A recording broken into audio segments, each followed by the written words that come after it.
can tell we need to talk about things, so I'll let you start. Yes, I'm listening. Oh, I understand that. You need help with what you say? Oh, that's crazy. That's crazy, because the last time that we talked about this, I felt like I was really clear. I gave you everything that you needed to hear, but you're still asking me for more. No, I'm just trying to understand what you're asking for. Because the only thing that I can't really describe right now is how angry I am about you not listening to what I said before. You're just not listening. You're projecting and you're not listening. You're not listening.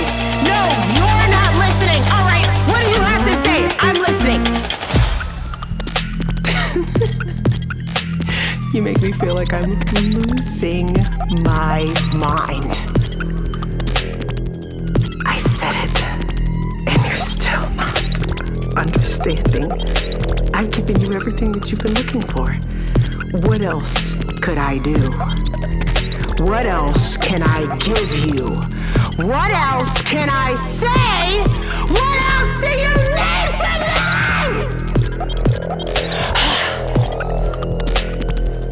I am. I'm going crazy.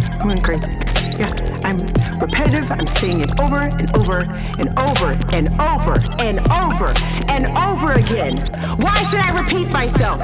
Why should I repeat myself? Why should I repeat myself? Why should I repeat myself? Why should I repeat myself? Why should I repeat myself?